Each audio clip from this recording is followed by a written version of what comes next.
Praise the Lord. ஆண்டவராக இயேசு கிறிஸ்து இன்றைக்கு உங்களோடு பேசுகிற வார்த்தை சங்கீதம் 84:11.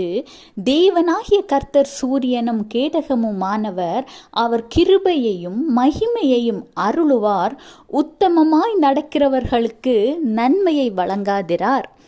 இந்த வசனத்தின் கடைசி பகுதியை 2 விதத்தில் எடுத்துக்கலாம். உத்தமமாய் நடக்கிறவர்களுக்கு நன்மையை வழங்காதிரார். அதாவது, ஒன்று, நீங்கள் உத்தமமாய் நடந்து கொண்டிருக்கும் பொழுது ஆண்டவர் உங்களுக்கு நன்மையை வழங்காமல் இருக்கவே மாட்டார், ஏற்ற நேரத்தில் ஆசீர்வதிப்பார். 2, உத்தமமாய் நடக்கிறவர்களுக்கு தான் கர்த்தர் நன்மையை வழங்குவார்.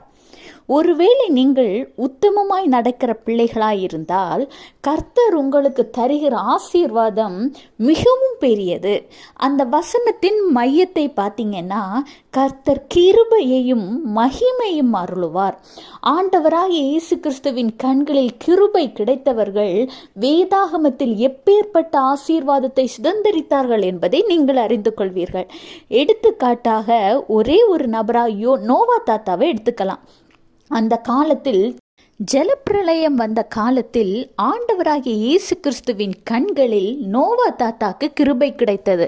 அந்த கிருபை எவ்வளவு பெரியது!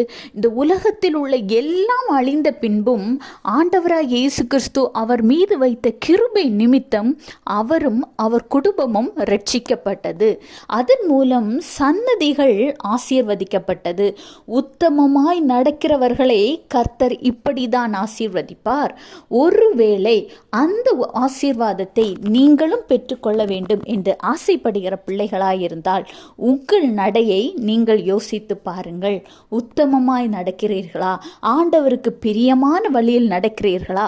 ஒருவேளை ஏதோ ஒரு காரியம் உங்களை இந்த விஷயத்தில் டிஸ்டர்ப் பண்ணுறதா நீங்கள் யோசிச்சிங்கன்னா, அந்த காரியம் எதுவாக இருந்தாலும் சரி, எப்பேற்பட்ட விஷயமா இருந்தாலும் சரி, தூக்கி தூர எறிந்து விட்டு ஆண்டவருடைய சந்நிதியில் போய் முழங்கால் படியிட்டு அவருக்கு உத்தமமாய் நடக்கிற பிள்ளைகளாக மாறுங்கள்.